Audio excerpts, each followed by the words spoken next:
माझी एक मैत्रीण आहे, तर तिने मला काल म्हटलं की आता IPL संपली आहे, तुमच्या व्हिडिओज आता बंद करा, चॅनल काय तुमचं आता बंद आलं.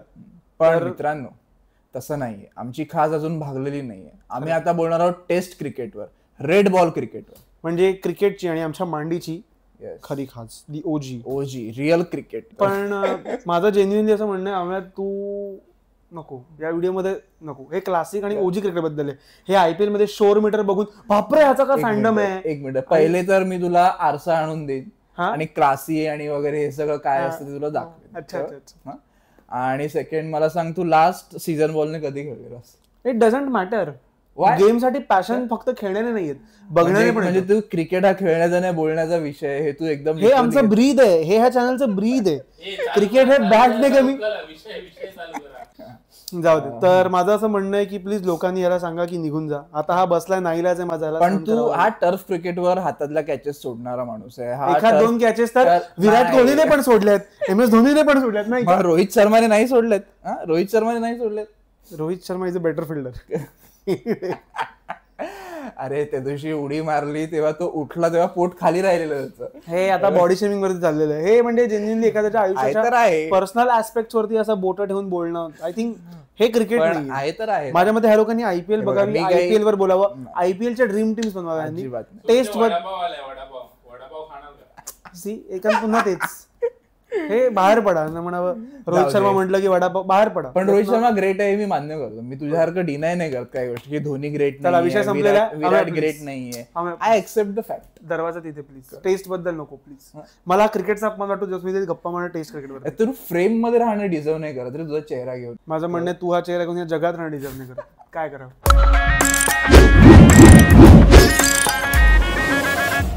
तर नाईलाजास्तव आम्हाला क्रिकेट बद्दल एकमेकांशी बोलावं लागणार आहे, ते पण रिअल क्रिकेट बद्दल, टेस्ट क्रिकेट बद्दल. तर अमेय, ही जी इंग्लंड आणि इंडियाची सिरीज आहे, त्या ट्रॉफीचं जे नाव आहे तेंडुलकर अँडरसन ट्रॉफी, कसं वाटतंय तुला? मला नाही पटलं.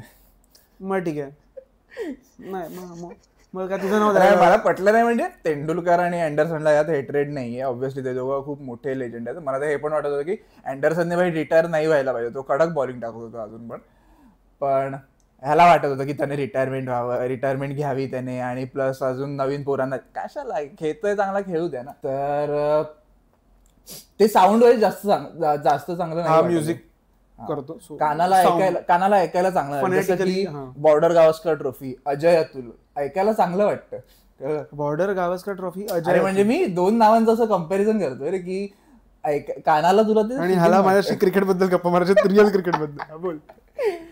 सो दोन चिनार महेश, कळलं, हे म्युझिक मधली नाव आहेत. पण मी तुला सांगतोय की बाजीगर कोणी केलं होतं? आपल्या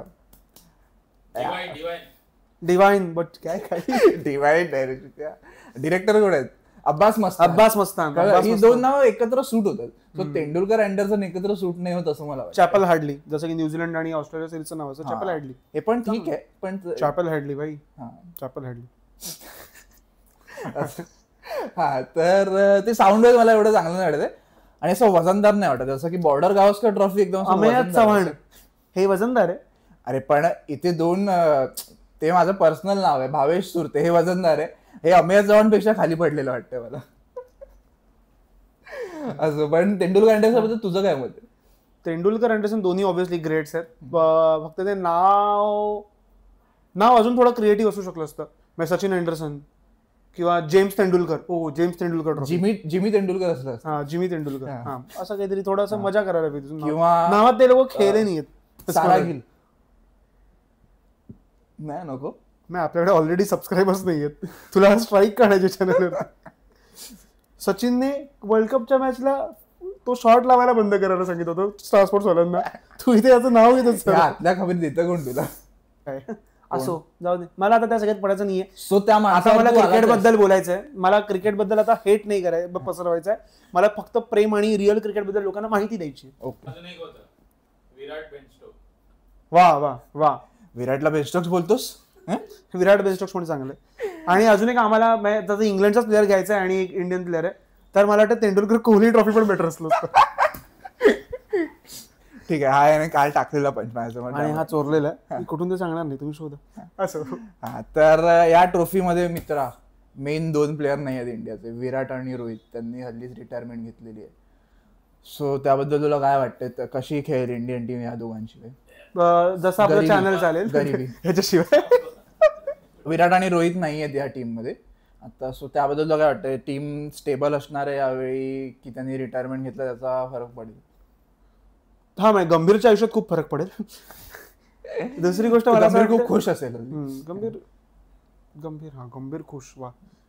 तर मला असं वाटतं की मी माझ्या लहानपणापासून जितक्या सिरीज बघितल्यात इंग्लंडमध्ये झालेल्या, आजवर एका सिनियर मेंबरशिवाय टीम कधी गेलेली नाहीये. म्हणजे मी जेव्हापासून बघितल्या 7ची जर सिरीज बघितली, आता द्रविड आणि सचिन सगळेच होते.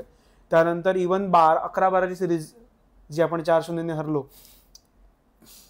तेव्हा धोनी कॅप्टन होता. पण सचिन, हा तोंडातून शब्द बोलायच्या आधी मी बोलू शकतो की हा कोठे चाललाय.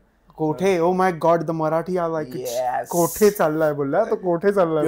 प्युअर मराठी. कुठे चाललाय, कोठे चाललाय. ऍक्च्युली मराठीचे काही शब्द ना असे गायब होत चालले. तुझंच तोंडनं ते गायब झालेले बरेच. तर माझं म्हणणं आहे की हा, तर 11ची सिरीज बघितली तर तेंडुलकर, द्रविड, लक्ष्मण त्यातही होते. इव्हन त्यानंतर 14ची जी टूर झाली, ज्यात अँडरसन जाम भारी चालला होता, त्याने कोहलीला बनी बनवलं होतं, त्या सिरीजला पण बघशील तर धोनी तोवर खूप सिनियर होता बरोबर टेस्ट मध्ये. आणि त्या सिरीज मध्ये पण ईशांत शर्मा वगैरेचा फेअरली एक्सपिरियन्स होता चांगला. हा, म्हणजे बऱ्यापैकी एक्सपिरियन्स टीम आतापर्यंत जेव्हा गेली इंग्लंड तेव्हा इंडिया कोण ना कोणतरी तुझा एक एक्सपिरियन्स प्लेअर राहिलेला आहे, ज्याला ऑलमोस्ट 50 मॅचेसचा एक्सपिरियन्स राहिलेला आहे.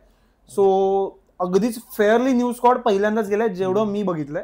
अगदी आधी गेले असतील 80s-90s. सगळ्यात जास्त एक्सपिरियन्स यात रिषभ पंत आणि बुमराह. रिषभ पंत आहे माझ्यामध्ये. मग बुमराह जास्त खेळला असणार तो टेस्ट. हा, पण तू जड्डू आहे, सॉरी जड्डू आहे. जड्डूला का विसरतात माणसं मला कळत नाही. सॉरी जड्डू. हा, तर पण मला सांग, विराट आणि रोहितने जी रिटायरमेंट घेतली ती तुला फेअर वाटते का? ती आता घ्यायला हवी होती का? माझं म्हणणं की विराट रोहितच जाण्यापेक्षा त्या टीम मध्ये ऑलरेडी पुजारा आणि रहाणे आधीपासूनच त्या प्लॅन्स मध्ये, स्कीम ऑफ थिंग्स मध्येच नाही आहेत. सो दोघांची रिटायरमेंट एकत्र येणं थोडं एक्सपिरियन्स आणि बॅलन्स वाईज थोडंसं शेक करून जाईल त्या अख्ख्या ह्याला, टीमच्या फॉर्मेशनला. पण मला वाटतंय की आय गेस असे डिसिजन्स युजली इंग्लंड क्रिकेटमध्ये म्हणा किंवा ऑस्ट्रेलियन क्रिकेटमध्ये खूप घेतले गेलेत, की अचानक कोणातरी रिटायर करून टाकलंय जो बराच काळ आउट ऑफ फॉर्म चालला होता. सो जर तू विराट आणि रोहितचं म्हणशील तर रोहितचं तर तेव्हाच झालं होतं मला असं वाटतं, जेव्हा त्याने न्यूझीलंडच्या सिरीज नंतर बीजीटीत जाऊन त्याने स्वतःला ओपनिंगला ठेवलं. तो वाला बोल्ड आठवतोय मला, जेव्हा त्याच्या बॅटला लागून बॉल 1-2 टप्पे वळून स्टंपला लागला, तिथे त्याचं ठरलं असेल की बस हो गया. नाही, मला वाटतं की फेअरली त्याने एक सगळ्यात मोठी चूक त्याने असं मला वाटतं की जेव्हा तो गेला बीजीटीमध्ये खेळायला, बीजीटीमध्ये त्याने राहुललाच ओपनिंगला ठेवलं. सो माझं म्हणणं तुझी ती पोझिशन आहे आणि तिथे तू बरीच वर्ष चांगला खेळलास. जस्ट बिकॉज आता राहुलने 2 मॅचेस चांगल्या खेळल्यात म्हणून त्याला तिथे ठेवून स्वतःला खाली घेणं यात काही, कारण तुझा 5 वर्षांचा फ्लो होता त्या पोझिशनचा. सो तो त्याने घालवला. राहुल तर ठीक आहे, राहुल तर ऑलराऊंडर आहे भाई, राहुल काही बी खेळ शकता, वो तो प्लेन भी चला. ह्याच स्टेटमेंट्स मध्ये त्याच्या करिअरची गाण लागली.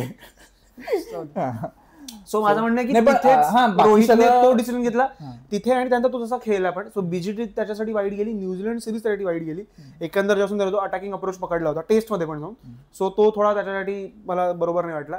विराटचं बघायला गेलं तर माझ्या मते विराट 2018ची जी इंग्लंड सिरीज होती त्यानंतर विराटने टेस्टमध्ये ॲज सच फार काही ग्रेट केलेलं नाही इन टर्म्स ऑफ परफॉर्मन्सेस. त्याच्या केपेबिलिटीवरती कोणाला असा डाऊट नव्हता की तो टीममध्ये असल्याने काय अटमॉस्फिअर असतं आणि in general the leader, the kind of leader he is, तो एनर्जी जी आणतो एकत्र. सो त्याच्यावरती डाऊट नाही कोणाला. पण इन टर्म्स ऑफ बॅटिंग त्याचा फॉर्म खूप गेला होता आणि तो खूप काळ झाला होता. सो माझं मत आहे की त्यांच्याशी आता कम्युनिकेशन कसं झालं, त्यांची रिटायरमेंट आली कशी हे खूप चुकीचं होतं. त्यांनी रिटायरमेंट घेतली की त्यांना घ्यायला लावली हे मोस्टली इंडियन क्रिकेटमध्ये घ्यायलाच लावतात जेवढं आपल्याला माहिती आहे. मग ते कंडिशनल असतं की ह्या कंडिशन्स मध्ये तुम्ही घेता, डिरेक्टली सांगत नाही तू रिटायर असं सांगणार नाही कोणी कोणाला. पण तरी पण मला वाटतं की ठीक आहे रिटायर झाले ते लोक, कारण आता जर पुन्हा एक सिरीज त्या अख्ख्या ह्याच्यात ते लोक जर फसले असते तर ती नास्ती थोडीशी म्हणतो ना, थोडीशी अजून ती खूप बिटर पण झाली ती रिटायरमेंट, की तेच आहे की जर फॉर्म मध्ये आले नसते आले दोघं. जे की मला वाटतं की बीजीटी सिरीज जशी झाली ती झाली, पण रोहितने मागच्या इंग्लंड सिरीजला चांगलं परफॉर्म केलं होतं. इव्हन विराटने पण डिसेंट नॉक्स काय आणि विराटने त्या सिरीजला कॅप्टन्सी खूप भारी केली. वी इफ यू नो हे 60 over they should feel like a health, त्याचं खरंच स्पीच होतं. सो त्या सिरीजमध्ये दोघांचा इम्पॅक्ट बघता त्यांचा इथे खूप रोल महत्वाचा ठरला असता. पण पुन्हा तेच आहे, इफ अँड बट्सचा हा अख्खा मुद्दा आहे. सो माझं म्हणणं आहे की आता डिसिजन झाला तो एम्ब्रेस करून पुढे जाणं आणि त्याच हिशोबाने ते करावं. बरोबर. पण मला एकंदर वाटतं की रोहितची रिटायरमेंट ठीक आहे, म्हणजे त्याचं एज पण जास्त होतं. 38 एज आहे ना त्याचं, किती 38 एज आहे. विराट 1 वर्ष लहान आहे, सो विराट अजून खेळू शकला असता 1 ते 2 वर्ष टेस्ट मॅच मध्ये, असं मला जेन्युइनली वाटतं. आणि त्याची फिटनेस बघता मेन तर, सो तो कसं कर. पण त्याच्यासाठी जरा ते झालं असेल की आता मायदेशी आलोय परत, मायदेशात विदेशाच्या बाजूने खेळ. नाही पण विराटने लवकर घेतली असं मला वाटतं. रोहितची ठीक आहे, रोहितची टायमिंगवर आली रिटायरमेंट आणि वेल प्लॅन्ड वाटली ती मला, की त्याच्या डोक्यात असेल आधीपासून या गोष्टी. बीजीटी नंतर म्हणते, बीजीटी नंतर पण मला वाटतं की रोहितला इन जनरल टेस्ट हा फॉर्मॅटच लेट गवसला माझ्यामध्ये. खूप रिझन्स असतील. जेवढं मला लक्षात आहे 2009 का 10 ची सिरीज होती इंडियामध्ये आफ्रिकेची, ज्यात डेल्स्टनने इंडियाला अख्खा उघडला होता. तर ती सिरीज त्याची डेब्यू सिरीज ठरणार होती तेव्हा, पण तेव्हा त्याच्या पायाला लागला, मग माझ्या ते बद्रीनाथ आला माझ्या मते. सो तो जो डेब्यू लांबला तो खूप लांबला. त्यानंतर त्याने पण खूप इनकन्सिस्टंटली परफॉर्म केलं जे काय केलं. पहिल्या काही मॅचेस तो चांगला खेळला, पण त्यानंतर त्याला सचिनची रिटायरमेंट सिरीज होती, त्यानंतर तो कंटिन्यू नाही झाला. तो इंडियात चांगला खेळायचा, बाहेर वाईट खेळायचा. आणि पण मग जेव्हा कोहलीच्या अंडर तो ओपनिंगला गेला, त्याने खूप स्वतःला रिडिस्कवर केलं. सो तो तसा बरा खेळला, पण ते त्याच्या शेवटच्या 2 सिरीज त्याला नडल्या, न्यूझीलंड आणि ऑस्ट्रेलिया सिरीज, ती ठरवून गेली. आणि तो जो अटॅकिंग अप्रोच तो डिसाइड केला. कोहलीचं मला असं वाटतं की फक्त फिटनेसचं त्याचं लक्षात घेतं की तो खेळू शकतो अजून, तर त्या हिशोबाने तो खेळला पाहिजे होता. आणि त्याचे ऑलमोस्ट आता 123 मॅचेस तो खेळलेला, त्याचे रन्स आहेत 9230, 10,000च्या जवळ होता. 10,000च्या जवळ होता. सो अजून 1-1.5 वर्ष खेळला असता तर ते कदाचित झाले पण असते, कारण की तो काही अशा म्हणजे तसा प्लेअर नाही की तो आउट ऑफ फॉर्म बराच काळ राहील. म्हणजे तो 5 वर्ष तू म्हणतोस की नाही टच मध्ये, पण इथे तिथे त्याचे नॉक्स आलेत असं. तो कन्सिस्टंटली, पण विराट कोहली वी नो त्या लेवलला नव्हता. सो कम्पेअर ते होणारच होतं. पण तो अजून 1-2 वर्ष खेळला असता, त्याच्यात 30 सेंचुरीज झालेल्या. आणि आता म्हणजे जो रूट खूप पाठी होता, जेव्हा 16-17 सेंचुरीज होतात, जेव्हा विराटच्या 28 सेंचुरीज होतात. त्याच्यानंतर त्याने आता विराटच्या पुढे जाऊन 32 सेंचुरीज वगैरे झाले. ठीक आहे, आमची जी मतं आहेत ती काइंड ऑफ सेम आहेत आमची, पण ती ठीक आहेत. तुम्हाला काय वाटतं की विराट रोहितच्या रिटायरमेंट बद्दल ती बरोबर झाली किंवा काय कारण असतील, तुम्हाला ती काही बोलायचं असेल तुम्ही कमेंट्स मध्ये कळवू शकता आम्हाला. दुसरा पॉइंट जो आता बोललास, गिल द कॅप्टन आणि इंडियाची जी काही टीम घेऊन गेलेत त्याबद्दल. सो पहिला पण टीम एकदा सांगूया का काय. सो कॅप्टन आहे गिल ऑब्व्हियसली, वाईस कॅप्टन आहे रिषभ पंत आणि विकेट किपर पण तोच असणार आहे. एक अजून विकेट किपर आहे, तो म्हणजे ध्रुव जुरेल आहे. त्यानंतर यशस्वी जयस्वाल आहे, KL राहुल आहे, साई सुदर्शन आहे, अभिमन्यू ईश्वरन आहे, आणि नितीश कुमार रेड्डी आहे, करुण नायर आहे, जडेजा आहे, सुंदर आहे, शार्दुल ठाकूर आहे, बुमरा आहे, अर्शदीप सिंग आहे. अर्शदीप सिंग खूप चांगला पिक वाटतोय मला या सिरीज साठी. आणि तो खूप वेळेपासून ड्यू होता त्याचा टेस्ट मध्ये डेब्यू. तो टेस्ट मध्ये सूर्या झाला होता. प्रसिद्ध कृष्ण आहे आणि कुलदीप यादव आहे आणि आकाशदीप आहे. आकाशदीपला तुला वाटतं चान्स मिळेल आता अर्शदीपचा डेब्यू झाला तर? माझ्या ते मोस्टली इन टीम बुमरा, एक तर 4 पेसर तो खेळणार जेवढं मला कळतंय. बुमरा खेळणार, सिराज खेळणार फिक्स आहेत, शार्दुल ठाकूर खेळणार. आणि Shardul Thakur he is the Lord. तो कसा आउट करतो त्याला अजून कळलं नाही. तो फक्त बॉल टाकतोय, स्वतःच बोलला. तो स्वतःच बोलला की मी फक्त बॉल टाकायचा, वो हिलने का काम अपने आप. पण त्याची बॅटिंग खूप अंडररेटेड आहे असं मला वाटतं. त्याची तो ज्या पद्धतीने रणजीला यावर्षी काय खेळलाय तो, आणि तो खरंच खूप चांगला बॅट्समन आहे. तो बॉलिंग ऑलराऊंडरच आहे, पण तो ज्या पद्धतीने तो ज्या पद्धतीने बॉल टाइम करतो, जी त्याची रेंज पण चांगली आहे. तो ऑफ पिच शॉट तर चांगलेच खेळतो. बोललेला की उसका कॉन्फिडन्स भाई, तो कॉन्फिडन्सचा पैसा म्हणतात तो आहे शार्दुल ठाकूर. सो त्याचं इन्क्लुजन खूप इम्पॉर्टंट वाटतं मला, कारण नितीश कुमार रेड्डी पण ऑलराऊंडर आहे. शार्दुल ठाकूर पण मला 11 मध्ये डायसीज वाटतं. माझ्यामध्ये खेळणार, खेळेल माझ्यामध्ये, पण तो खेळेल. पण आता तिथून कसा विचार केला जातो ते माहित नाही, त्यामुळे मला वाटतं की ते डायसी आहे थोडं. बाकीच्या प्लेयर्स बद्दल माझ्या मते शार्दुल ठाकूरचा ऍव्हरेज गिल आणि गंभीरपेक्षा बेटर आहे इंग्लंडमध्ये, जेवढं मला माहितीये. कारण त्याला मी इंग्लंडमध्ये नेहमी हाफ सेंचुरी मारतानाच बघितलं शार्दुल ठाकूरला, एकच सिरीज केला. टीम मध्ये मला वाटतं बुमरा, सिराज, शार्दुल ठाकूर हे 3 असतील मला, ते मोस्टली फिक्स असतील.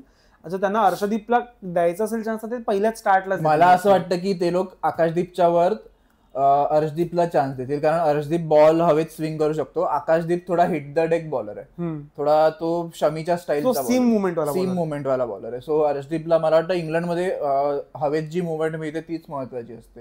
आणि नंतर बॉल जो हवे वगैरे काढतो तो लेफ्ट हँडर्ससाठी किंवा राईट हँडर्सला जो आत आणतो, त्यामुळे अर्शदीप, आणि तो जास्त वेळासाठी ते करू शकतो. जरी आकाशदीप पण ते करू शकेल ऑब्व्हियसली, पण अर्शदीप ते जास्त वेळासाठी करू शकेल, बॉलची मुवमेंट हवी ठीक आहे. सो त्यामुळे मला वाटतं की अर्शदीप इन टीम असेल आकाशदीपच्या वर जाऊन. नाही ठीक आहे, त्यांनी एक प्लेअर ट्राय केला पाहिजे स्टार्टला, अगदीच नाही वर झालं तर त्यांच्याकडे आहेत म्हणजे प्रसिद्ध कृष्णा पण आहे, या वर्षीचा पर्पल कॅप होल्डर आहे तो IPLचा. बुमराह काय वाटतं किती टेस्ट खेळेल तुला? बुमराहकडनं माझ्या मते ते झालेलं अनाऊन्स की बुमराह 5 पैकी 3च मॅचेस खेळणार आहे. सो त्या 3 मॅच बोलला डिक्लेअर झाला, तो 3च खेळणार आहे. सो कुठल्या 3 खेळणार हे मॅनेजमेंट ठरवणार आहे. पहिली मॅच तर खेळवा पाहिजे, पहिली मॅच खेळवा त्याला. आणि असं गंभीरने स्टेटमेंट दिलेलं मी वाचलं की वी हॅवंट डिसाइडेड येट की विच कुठल्या मॅचेस, पहिली मॅच खेळवा भाई, काही करू, तुम्हाला काय करायचं, पहिली हरले की दुसरी पण खेळवा, दुसरी हरले की तिसरी पण खेळवा, मग काय संपला. मग तिसरी हरले की घरी या परत, पुढच्या 2 नका खेळू.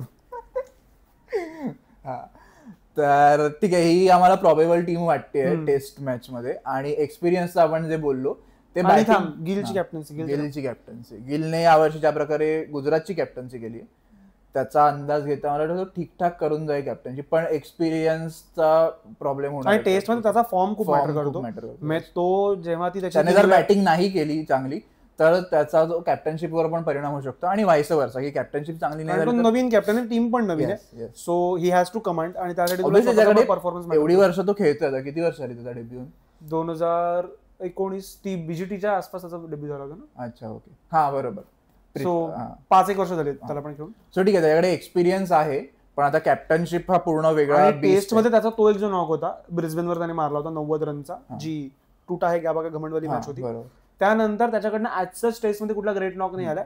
एक आता इंग्लंडच्या सिरीज मध्ये त्यांनी बऱ्या इनिंग्स केल्या, न्यूझीलंडच्या सिरीज मध्ये 1-2, पण तेच आहे 1 ऑफ इनिंग्स त्याची खूप भारी येते. But otherwise he is like mixed आहे त्याचं, कन्सिस्टन्सी तेवढी नाही जेवढी त्याच्याकडून. त्यापेक्षा मला वाटतं की रिषभ पंत एक तर मला कॅप्टन म्हणून पण खूप ऍस्पेक्ट मध्ये बेटर वाटतो, आणि रिषभ पंतने टेस्ट मध्ये परफॉर्म पण चांगला. सो जो धोनीकडनं आपल्याला मिळालाय की तो ऍज फिअरलेसच वाटतो मला तो. सो धोनीकडनं जे आपल्याला मिळालं होतं ते कॅप्टन्सी थोडा अनऑर्थोडॉक्स कॅप्टनशिप रिषभ पंत कडून, ते कदाचित रिषभ पंत कडनं मिळू शकलं असतं आपल्याला. पण ठीक आहे, दे ऑप्टेड फॉर शुभमन गिल. थोडा अजून पण एक बेटर ऑप्शन होता, कोण रे, मोहम्मद सिराज. पण ठीक आहे, हेट्रेड किती लोकांबद्दल ह्याचा हेट्रेड आहे मी तुम्हाला. सिराज मला आवडतो. सिराज मी क्लिप्स काढून टाकू शकतो या एडिट. मी एकदा तरी सिराज बद्दल काही वाईट बोललोय का? वाईट नाही बोललो, मग त्याची गाण का मारत असतो प्रत्येक व्हिडिओ मध्ये. बरं ठीक आहे. तर हा, सो मला एक अजून एक वाटतं, हा, आणि गिलच्या आवाजाला कॅप्टन्सी सूट नाही होत रे. काय यांनी सासरी बुवांचा आवाज काढला त्याच्या, पण ठीक आहे. ग्रीप डाग. हा चल. तर मला वाटतं की इंडियाची ही जी सिरीज आहे ही खूप फ्युचर साठी खूप महत्वाची आहे इंडियन क्रिकेटच्या, की या सिरीजला हे लोक काय करतात. माझं म्हणणं आहे की मला वाटतं इंडिया मोस्टली सिरीज बॉटल हरणार आहे. आणि ऍक्च्युली आधी इंग्लंडची आपण ह्याला देशाचा अँटी नॅशनल बाहेर काढायला याचे पेपर चेक करा. इंग्लंडची एकदा टीम मी सांगतो, इंग्लंडची एकदा टीम बेन स्टोक्स कॅप्टन आहे त्यांचा. व्हाईस कॅप्टन कोण आहे रे? व्हाईस कॅप्टन दिला नाही, मोस्टली बेन डकेट असणार. हा ठीक आहे, व्हाईस कॅप्टन ठीक आहे, आम्हाला माहिती. सॉरी, हॅरी ब्रूक आहे. हॅरी ब्रूक व्हाईस कॅप्टन आहे मित्रांनो, आम्हाला माहिती आहे. बेन स्टोक्स आहे, कुठे लिहिलीस? बेन स्टोक्स आहे, झॅक क्रॉली आहे, नंतर बेन डकेट आहे, शोएब बशीर आहे, जेकॉब बेथेल आहे. जेकॉब बेथेल हा खूप चांगला प्लेअर आहे, मी त्याच्याकडे इंग्लंडच्या सिरीज पासून लक्ष ठेवून. आयपीएलच्या व्हिडिओ मध्ये बोलला होता, पण तो जे त्याने इंडिया विरुद्ध खूप चांगली 50 मारलेली. इंग्लंड टी सिरीज हरलेली, पण तो बॅट्समन चांगला खेळलेला. आणि हॅरी ब्रूक झालं. ब्रायडन कार्स करून एक आहे, सॅम कुक आहे, जेमी ओव्हर्टन आहे जो बऱ्याच वर्षांनी इंग्लंडसाठी खेळणार आहे आता, आणि ऑली पोप आहे ऑब्व्हियसली, जो रूट आहे, जेमी स्मिथ आहे, जॉश टंग आणि क्रिस वोक्स. वा, टंग माझा तिथे वापर करतात, माझ्या जिभेचा वापर करतात ते लोक. काय जॉश टंग? पण तो गोरा आहे आणि ह्याची काळी आहे जीभ. रेसिझम असो. खरं तो गोराच आहे ना, किंवा ब्लॅक नाही आहे ना? हा नाही, हा इंटरनॅशनली बंद करणार ही व्हिडिओ. पण मी ब्लॅक बोललोय, मी एन वर्ड नाही यूज केलाय. हा कळलं. तर इंग्लंडचा जर तुम्ही बॉलिंग लाईनअप बघितलं तर इंडियाचा बॉलिंग लाईनअप इंग्लंडपेक्षा बेटर आहे असं मला वाटतं. पण इंडियाची बॅटिंग फेअरली वीक आहे इंग्लंडच्या बॅटिंगच्या पुढे, कारण त्यांच्याकडे ब्रूक आहे, त्यांच्याकडे ओली पॉप आहे जो बेल सारखा दिसतो, खेळतो पण, आणि इयन बेल, आणि जो रूट आहे, झॅक क्रॉली, बेन डकेट खूप वर्ष झाले चांगले खेळतात. सो त्यांची बॅटिंग आपल्या बॅटिंगपेक्षा चांगली आणि त्यांच्या बॉलिंगपेक्षा आपली बॉलिंग चांगली. सो इक्वल तर नाहीये, त्यांच्याकडे होम कंडिशनचा ऍडव्हान्टेज आहे. आणि त्यामुळे मला असं वाटतं की मोस्टली इंडिया बेन स्टोक्सला तुम्ही 2 प्लेअर म्हणून मोजू शकतो, त्याचा जो काही इम्पॅक्ट असतो गेमवर बॅटिंग. पण मला त्याचं आवडतं, त्याने तो एक अप्रोच आणला अग्रेसिव्ह किंवा बॅटिंग वाला, पण तो कधीच अग्रेसिव्ह खेळत नाही. तो 100 बॉल 40 वगैरेच खेळतो, त्याची जो रूट मारून खेळतो, पण तो नाही खेळत. हा, जो रूट खूप म्हणजे हे जे काय त्यांचं काय ते त्याला काय म्हणतात, बॅसबॉलचा अप्रोच जेव्हापासून आणला तेव्हापासून जो रूटचा स्ट्राईक रेट जास्त वर असेल. बेन स्टोक्स नाहीच केला, तर बेन स्टोक्स बऱ्यापैकी कंडिशन्स कशा आहेत, काय सिच्युएशन आहे मॅच, त्याला रीड करून खेळतो. किंवा मग असं नसतं की आता बॅसबॉल आहे तर आम्ही डोळे बंद करून मारतोय. त्यांचे जे ओपनर आहेत झॅक ट्रॉली आणि बेन डकेट, तेच असे खेळतात आणि ते लोक चांगले खेळतात. आता त्यांनी ऍशेस मध्ये पण खूप चांगला परफॉर्म केलं होतं. आधी सुरुवातीला त्या लोकांनी खूप माती खाल्लेली दोघांनी पण नंतर त्यांनी जो काय पिकअप केला त्यानंतर ते लोक खूप कमाल केले. आणि तर मला असं वाटतं, सो मला वाटतं की मोस्टली इंडिया ही सिरीज हरेल आणि त्यात काही फार मला सरप्राईज नसेल आणि जिंकली तर बेटरच आहे. पण मला वाटतं लास्ट सिरीज आपण ड्रॉ केलेली, राईट? हा, लास्ट सिरीज आपण जिंकलो असतो, पण मग नंतर एक ऑफ मॅच झाली, त्यात मग इंडिया हरली, त्यामुळे ती इक्वल झाली सिरीज. कोविडमुळे आपण नाही, एक्झॅक्टली कोविड रिझन होतं, IPL रिझन होतं. अरे हेच होतं, इंडिया 2-1 लीड करत होती सिरीज, त्यानंतर एक मॅच उरली होती त्यांची, मग इथे IPL सुरू करणार होते. सो IPL वेळेत सुरू होणार नाही, ते लोक पोहोचणार नाही जर ती सिरीज झाली, पण हेच रिझन होतं. त्यामुळे जयशाने येऊन सांगितलेलं त्यावेळी ती कॅन्सल झाली मॅच तिकडे आणि ती पोस्टपोन झाली, कोविडमुळे कॅन्सल झाली. IPL आणि कोविड मध्ये कोणतं रिझन बरोबर वाटतं, कोणतं रिझन लॉजिकल वाटतं? तर माझं म्हणणं इंडिया मोस्टली सिरीज हरेल, पण त्यात प्रॉब्लेम नाही आहे, कारण मला जेवढं लक्षात आहे 18ची एक सिरीज होती ज्यात कोहली कॅप्टन होता, ज्यात बेसिकली 14च्या सिरीजचा कोहलीने बदला घेतला होता, चांगली बॅटिंग केली होती. त्या सिरीजला पण इंडिया म्हणजे 3-1 का 4-1 हरली होती. सेलिब्रेशन होतं, रिंग काढून दाखवलेलं. जस्ट नवीन लग्न, नव्या लग्नाचे 9 दिवस असतात रे, बाकी काय लग्न. तू कधी करतेस लग्नावरती? मला फार विश्वास नाही, मला ते पटत होते ती मला. पोरींचा तुझ्यावर विश्वास नाही? असो, क्रिकेटवरती व्हिडिओ, आपण क्रिकेटवर बोलू.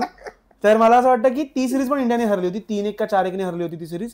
पण त्यात तू बघशील तर त्यात इंडियाने 2 मॅचेस खूप जवळ येऊन हरल्या होत्या. पण त्या सिरीज तुला कळलं होतं की कोहलीचा अप्रोच काय इन जनरल टीम बनवण्यामध्ये, आणि इंडियाने फाईट त्यात खूप चांगली केली होती. सो तशी जर फाईट असेल आणि इंडिया हरली तर काही प्रॉब्लेम नाही येतात. पण अगदी असं नाही झालं पाहिजे की क्लूलेस झाली, जसं की 2011ची झाली होती की इंडिया क्लूलेस होती. त्यात अँडरसनचा जो काही इम्पॅक्ट होता सिरीज मध्ये, इव्हन इंडियाकडे सचिन द्रविड होते तरी इंडिया क्लूलेस होती त्या सिरीज मध्ये. तसं नाही झालं. पण मला हा अप्रोच कोहली नंतरच जाणवलाय. त्याच्या आधी मी इव्हन सचिन असताना, द्रविड असताना, गांगुली असताना मला क्लूलेसच वाटायची टीम. नाही, 7 मध्ये इंडिया सिरीज जिंकलेली, पण ती एकच सिरीज होती. बाकीच्या जर तू बघितलंस तर मला इंग्लंडमध्ये असं जसं काही इम्पॅक्टफुल केलंय माहिती आहे. म्हणजे ऑब्व्हियसली चांगल्या इनिंग्स खेळल्या आहेत सचिनने, द्रविडने वगैरे. द्रविडने लागोपाठ 3 सेंचुरीज मारलेल्या, राईट, 11च्या सिरीजला. सो पण तिथे गेल्यानंतर एक माइंडसेट असतो की आपण इथे जाऊन जिंकू शकतो. 2007ची सिरीज आपण जिंकलो तेव्हा लोक सरप्राईज झालेले की भाई जिंकलो. सो आत्ता तसं नाही होत. आत्ता जर जाऊन जिंकलो तर आत्ता आपल्याला असं वाटेल की हा भाई टीम डिझर्व करते, आपण तिथे जाऊन व्यवस्थित परफॉर्म करू शकतोय आणि कोहलीने जो काही माइंडसेट आणलाय तो आपण कॅरी फॉरवर्ड करतोय. त्यामुळे मला जास्त हे वाटतं कोहलीच्या ह्याच्यानंतर जे काही चालू झालं ते. इव्हन BGT मध्ये पण यावर्षी आपण होपफुल होतोच की आपण जिंकूच भाई. इव्हन सेकंड मॅच पण जी काही क्लोज झालेली BGT मध्ये त्यावेळी पण असं वाटेल की आपण जिंकणारच. सो असं नाही होत की अरे इंग्लंडला जायचं आता गांड फाटते आमची, ऑस्ट्रेलिया जायचं गांड फाटते, नाही असं नाही. इव्हन साऊथ आफ्रिकेचं पण सेमच वाटतं मला. साऊथ आफ्रिकेला आपण साऊथ आफ्रिकेची फट्टे आपण आपल्याच घरात तर नाही हरणार. साऊथ आफ्रिकेची एक सिरीज आपण ड्रॉ पण केलेली, WTCच्या सायकलची पहिली सिरीज. तर मला वाटतं की इंग्लिश कंडिशन्स तशा डिफिकल्ट आहेत. आणि आता इन जनरल मला असं बघून वाटतं की बॅलन्स इंडियामध्ये बॅटिंगचा तर नाहीये, बॉलिंगचा आहे. सो इंडियाने ऍटलीस्ट ही सिरीज फाईट केली तर बेटर आहे फ्युचरसाठी, की ऍटलीस्ट ही सिरीज एक तुला एक प्लेयर्स सांगेल की तुला ही तुझे पुढचे 5 वर्षाची इन्व्हेस्टमेंट आहे किंवा काय जे काय असेल ते. सो मला वाटतं की त्या बॅटिंग पैकी तुला काय वाटतं, साई सुदर्शनचं काय वाटतं ह्या सिरीज साठी? तो असेल इन टीम, आणि जर इन टीम असला तर कसा परफॉर्मन्स असेल? मला वाटत नाही साई सुदर्शन इन टीम असेल. माझ्या मते मोस्टली इंडिया राहुल आणि जयस्वालने स्टार्ट करेल. 1 डाऊन गिलच येईल. 2 डाऊन माझ्या मते ते लोक करुण नायरला आणतील असं मला वाटतं, कारण त्याचा पुन्हा राहुलच्या ऑर्डरची करुण नायरने पुन्हा चांगली इनिंग आहे. 40 रनच मारले त्याने, पण तो चांगला खेळला. राहुलने पण काल 50 मारले इंग्लंड लायन्स बरोबर जे काय मॅच चालू होती त्याच्यामध्ये. सो त्यामुळे करुण नायर आता टच मध्ये पण आहे आणि त्याने आता 200 सुद्धा मारले त्याच इंग्लंड लायन्स बरोबर. सो तो टच मध्ये पण आहे. सो तो इन टीम असेल असं वाटतं मला. साई सुदर्शन पण असेल असं वाटतंय मला, माहित नाही. मला डाऊट आहे तो इन टीम असेल का. माझ्या मते मी जेवढं ध्रुव जुरेलची जेवढी बॅटिंग बघितली टेस्ट मध्ये, तो चांगला बॅट्समन आहे ध्रुव जुरेल. पण आता ते 2 विकेट किपर ते लोक त्यांना खेळवायचे का, की ते लोक खेळवणार का? मग ते कदाचित सांगतील की ध्रुव जुरेलला तू फिल्डिंग कर. नाही, पण मला वाटत नाही की तो इन टीम असेल ध्रुव जुरेल, कारण तेच विकेट किपर आहे तुझ्याकडे ऑलरेडी एक, आणि मग तू साई सुदर्शनलाच खेळशील ना, जो की बॅट्समन म्हणून उजवा आहे. ठीक आहे, नाही थोडा हवा आहे असं. तर ह्यानंतर जसं की अपॉर्च्युनिटी खूप चांगली इंडियासाठी, इथे तुम्हाला कळेल की फ्युचर काय गंभीरचं. गंभीर भाई, तो तुला काय इंडिया इंग्लंडची जी सिरीज तुला इंडिया जिंकेल, हरेल किंवा हरेल तर कशी हरेल काय वाटतं? कठीण आहे यार, तिथे जाऊन जिंकणं खूपच कठीण, म्हणजे नेहमी कठीणच राहिलं आतापर्यंत. पण विराट कोहली कॅप्टन असला आणि ब्रिटिशर्सनी आपल्यासाठी नेहमी डिफिकल्टच केलं सगळं. विराट कोहली जर कॅप्टन असला असता तर मी बोलू शकलो असतो की भाई चान्सेस आहेत भाई जिंकण्याचे. रोहित शर्मा असला असता तरी मला हे वाटलं असतं की चान्सेस आहेत खेळण्याचे. पण आता थोडे मी डायसी आहे, ड्रॉ होऊ शकते किंवा हरू शकतो. जिंकणं कठीण आहे. जर जिंकलं तर ऑब्व्हियसली चांगलंच आहे, आम्हाला पण आवडेल. आम्ही पुन्हा टाकू टूटा है लॉर्ड्सचा घमंड वगैरे आम्ही बोलू.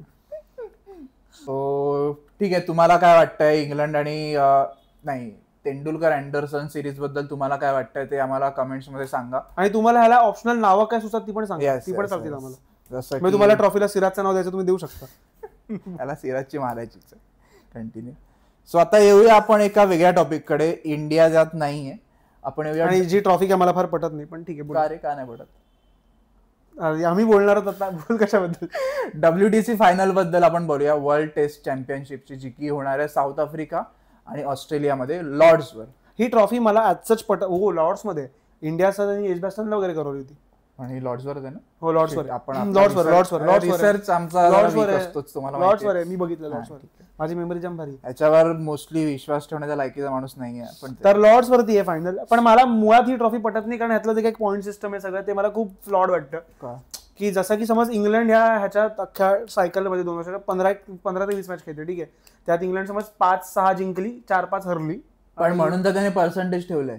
तर मला तेच वाटतं, जर मी असं केलं की मी जाऊन बांगलादेशमध्ये मॅच खेळलो, एक होमवरती खेळलो, अवे खेळलो, 4-5 मॅच खेळलो, मी 5ही जिंकलो, आणि मी समज इंग्लंडमध्ये 2 मॅचेस तरी हरलो, तर माझा पर्सेंटेज वरच राहणार आहे. जसं की यावर्षी आफ्रिका क्वालिफाय झाली. आफ्रिकेचं qualification doesn't make any sense. आफ्रिकेत इंडिया गेली, इंडियाने 1-1 ड्रॉ केली. आफ्रिका न्यूझीलंड सोबत जाऊन खेळली, तिथे ते लोक जाऊन हरले. त्यांनी पाकिस्तानला घरात हरवलं जेवढं मला माहिती आहे, आणि त्यात ते काहीतरी 3-0 काहीतरी जिंकले. सो नुसतं पर्सेंट जसं बघशील तर इंडिया पण चांगली खेळली. मी डिफेंड नाही करत आहे, इंडिया न्यूझीलंड सोबत वाईट केली घरात, आणि ऑस्ट्रेलिया सोबत तिथे वाईटच खेळली. सो पण इंडिया आफ्रिकेपेक्षा बेटर टीम होती. आफ्रिकेने 2 मेजर सिरीज हरल्यात. त्या म्हणजे तर हरल्या नाहीत, एक इंडिया बरोबर ड्रॉ केली जी की त्यांची घरातली सिरीज होती, आणि एक न्यूझीलंड बरोबर जाऊन 2-0 ने हरलेली. आणि बाकी त्याच्या टीम्स आणि ते वेस्ट इंडिज सोबत जाऊन पण 1-0 जिंकले होते वेस्ट इंडिज मध्ये. तेच मी म्हणतोय, बाकीच्या ज्या टीम्स आहेत तो त्या as compared to India Australia weak आहेत. म्हणजे बांगलादेश बरोबर ते लोक जिंकले, नंतर पाकिस्तान बरोबर ते लोक जिंकले, आणि वेस्ट इंडिज बरोबर ते लोक जिंकले. हा त्यांचा रोड टू फायनल आहे ऍक्च्युली. सो आणि ज्यांचा रोड टू क्रिकेट पण नाही आहे त्या 3 टीम्सचा. डेव्हलप्ड आहे कंट्री, डेव्हलप्ड आहे ती. आता ऑस्ट्रेलियावर येऊया आपण. ऑस्ट्रेलिया नाही, पण तरी मला असं वाटतं की साऊथ आफ्रिकेने ही सिरीज ही फायनल जिंकावी अशी म्हणजे ते लोक किती वर्ष झाले नॉकआउट्स मध्ये हरतातच आहे. 92 पासून ते चालू झालंय. त्यात फक्त एक ते लोक जिंकले 98 ची चॅम्पियन्स ट्रॉफी. जसं आपण ते मेजर ट्रॉफी कधीच जिंकले नाही. अंडर 19चा वर्ल्ड कप आणि चॅम्पियन्स ट्रॉफीची फायनल 98 ची. बरोबर. सो 92 चा वर्ल्ड कप, 99 चा वर्ल्ड कप, त्यानंतर 2003 ला ते लोक नव्हते वाटत, 2007 ला होते. 2007 ला होते, 2011 ला होते, त्यानंतर 2015 ला होते. 2015 चा मेजर लॉस होता त्यांचा न्यूझीलंड बरोबर. रडवलं होतं त्यांनी आम्हाला पण खरोखर. तेव्हा भाई ती मॅच साऊथ आफ्रिकेची होती, आणि ती बॅच जर बघितली आपण, डिव्हिलियर्स, आमला, डेल्स्टेन पीकवर होता तेव्हा, पण तरी पण ते लोक हरले. चोकर्स, इव्हन 7 ची जर टीम बघशील तर तेव्हा डिव्हिलियर्स यांच्यात नवीन होता, गिब्स होता, कॅलिस होता, स्मिथ होता. सो तुम्ही ती टीम बघाल, ऍज अ टीम ते लोक खूप वर होते. त्यांनी ऑस्ट्रेलियामध्ये जाऊन हरवलेलं त्यांनी, ते लोक जेव्हा पीक मध्ये होते टेस्ट क्रिकेटमध्ये. इव्हन वन डेत पण त्यांनी खूप हरवलं. आणि साऊथ आफ्रिका मधल्या काळात ह्यासाठीच ओळखली जायची की ते लोक लोकांना घरी त्यांच्या घरात जाऊन हरवतात. इंडियाला पण त्यांनी इंडियाला हरवलं. एकदा माझ्या घरी आले, मी घेतलं नाही त्यांना. इंडियाला ड्रॉ केलेली का सिरीज साऊथ आफ्रिका इथे आले की हरली? ड्रॉ केली. नंतर इंडियाने दुसरी मॅच जिंकली, ड्रॉ झाली होती सिरीज. सो त्यांनी इंग्लंडमध्ये जाऊन हरवलेलं, ऑस्ट्रेलियामध्ये जाऊन हरवलेलं, इंडियामध्ये येऊन त्यांनी ड्रॉ केलेली series. So as a team ते लोक खूप कडवते, पण नॉकआउट्स मध्ये त्यांना काय होतं काय माहिती. ते लोक हकतात. आणि आता त्यांची टीम तशी नवीन आहे, पण युजली हेच असतं की युजली त्यांच्याकडे जे प्लेयर्स आहेत जे की पॉलॉक म्हणा किंवा हे त्यांचे जे ॲलन डॉनाल्ड पासून सगळेच त्या काळात तक लुझनर वगैरे पण होते, ह्यांच्यावरती नावांचं प्रेशर खूप होतं. सो ह्या टीम मध्ये ऍज सच नावं आम्हाला पण माहित नाहीत कोण आहेत. म्हणजे 2-3 बाबूमा, मार्क्रम आणि अजून कोण आहेत, रबाडा जो सध्या कोकेन कन्झम्पशन मध्ये फसलेला आहे, तो खेळणार की नाही काही माहित नाही याबद्दल ऑफिशियल अजून. सो हे काही 4-5 नावं जी आम्हाला माहिती ती सोडून कोणी माहिती नाही आहेत. पण अशा टीमकडे एक चान्स आहे की ते प्रेशर न घेता खेळतील. सो आणि ते लोक डिझर्व करतात एवढ्या वर्षांचा त्यांचा जो काय त्यांनी काहीतरी जिंकावं. दुष्काळ पडलाय, बोललो आमला रिटायर झालं ना, पण ड्रॉट आहे त्यांचा जो काही एवढ्या वर्षांचा तो निघून गेला पाहिजे. ऑस्ट्रेलिया ठीक आहे, इथे जिंकतातच काय वर्ल्ड कप तर त्यांचा काय घरचाच असतो त्यांनी जे काही केलंय. सो ऑस्ट्रेलियावर येऊया आता. ऑस्ट्रेलियाचा रोड टू फायनल असा आहे की त्यांनी इंडियाला बीजेटी मध्ये हरवलं. तिथे त्यांची वर्ल्ड टेस्ट चॅम्पियनची फायनल कन्फर्म झालेली. बाय द वे तू 2-2 लिहिलंयस, पण कोणत्या टीम बरोबर जिंकले हे? तर ऑस्ट्रेलिया ऍशेस जी इंग्लंड सोबत झाली होती त्यात 2-2 इंग्लंड मध्ये झाली होती, ती 2-2 ड्रॉ झालेली. त्यानंतर पाकिस्तान बरोबर ते लोक 3-0 ने जिंकले. नंतर वेस्ट इंडिज बरोबर त्यांनी 1-1 ड्रॉ केली सिरीज. वेस्ट इंडिजने ड्रॉ केली, ज्याच्यात शेमार जोसेफने खूप कमाल स्पेल टाकलेला, 7 विकेट 68 रन्स. सो तो खूप अविस्मरणीय होता. खूप वर्षांनी वेस्ट इंडिज जिंकलेली 97-98 पासून. लोकांना अचानक त्याच्यात आम्ब्रोज बिम्ब्रोज वॉल्स बिल्ड सगळे दिसले होते, होल्डिंग बिल्डिंग सगळे दिसले होते. तर 97 आणि 98च्या सीझन पासून पहिल्यांदा वेस्ट इंडिज ऑस्ट्रेलियामध्ये जिंकलेली. सो ती गॅबाला जाऊन हरवलं. येस ब्रिस्बेनला हरवलं त्यांनी. सो ती सिरीज खूप महत्वाची होती. आणि नंतर मग न्यूझीलंड बरोबर ते लोक अवे जिंकले 2-0 ने, न्यूझीलंडला हरवलं त्यांनी. आणि मग बीजीटी आली, बीजीटी मध्ये त्यांनी आपली मारली, 3-1 ने ते लोक जिंकले. सो हा त्यांचा रोड टू फायनल होता. ऑस्ट्रेलियाचे काय चान्सेस वाटतात तुला? माझं ट्रॉफी तर ऑस्ट्रेलिया जिंकणार आहे, but I want Africa to win. बाकी काय नाही, जिंकू दे. आता काय पुन्हा ते लोक बोटामध्ये बिअर टाकतील, पितील, ट्रॉफीवर पाय ठेवतील, काही करतील ते. माझं म्हणणे क्रिकेटपेक्षा माणुसकीसाठी ऑस्ट्रेलियाने हरावं, हे सगळं अमानुष आहे माझ्यामध्ये. खरं पॅट कमिन्स तो असं काहीतरी सेलिब्रेट करतो एक छाती बाहेर काढून, जो मला मॉन्स्टर वाटतो. तो आहेच, ते आहेच तसे. आणि त्याला बघून असं वाटतं ह्याला आईच थोडं हरवावी, त्याला घरात जाऊन मारायला. हा त्यांना जाऊन हरवणार आहे. फायनलला हरते ह्याच्यासोबत. हा पण माझ्या टीम मध्येच होता बाय द वे. अरे 2 कॅच टाकलेला बस. तर हा इव्हन ऑस्ट्रेलियामध्ये पण असं आहे की लायन, स्मिथ, स्टार्क, पॅट कमिन्स हा जो अख्खा त्यांचा जो कोर आहे त्यातलं पण कोणता कोणतं रिटायर होणार आहे. सो त्यांची पण आय एकत्र लास्टच WTC आहे. सो या पण ऑस्ट्रेलियाने हरावं अशी माझी आत्म इच्छा आहे. बाकी येस, ही सगळ्यांची इच्छा. 2023च्या फायनलचा बदला घ्या साऊथ आफ्रिका, आम्ही तुमच्या बाजूने आहोत. आमचा कलर पण ऑलमोस्ट सेमच आहे. हा काय करतोय, हा इंटरनॅशनल बॅन आणणार आहे व्हिडिओवरती. चला तर रंगावरनं बोलायचं झालं तर हा सरडा आहे, हा रंग बदलत राहणार आहे. आता क्रिकेट बद्दल बोलतोय, क्लासिक क्रिकेट बद्दल, जेव्हा की हा IPL चा फॅन आहे, हा तमाशाई क्रिकेटचा फॅन आहे, पण हा बोलतोय बोलत राहणार. तुम्ही कमेंट्स मध्ये माझा बॉल आहे, मी माझ्या घरून आणलाय. बॉल असल्याने कोणी क्रिकेटर होत नाही, माझ्या घरी बॅट आहे म्हणून बॅट्समन होत नाही. हे तसं तुझ्याकडे कळलं. दीपकच्या घरी डिक्शनरी म्हणून त्याला इंग्लिश येत नाही. सो तुम्ही सुद्धा आम्हाला कळवा, तुम्हाला काय वाटतंय तेंडुलकर अँडरसन सिरीज बद्दल, आणि या नावाबद्दल काय वाटतंय ते सुद्धा आम्हाला कळवा. कमेंट्स करा, लाईक करा, शेअर करा, सबस्क्राईब करा मांडीला खाजला, क्रिकेटवरचा पहिला मराठी पॉडकास्ट.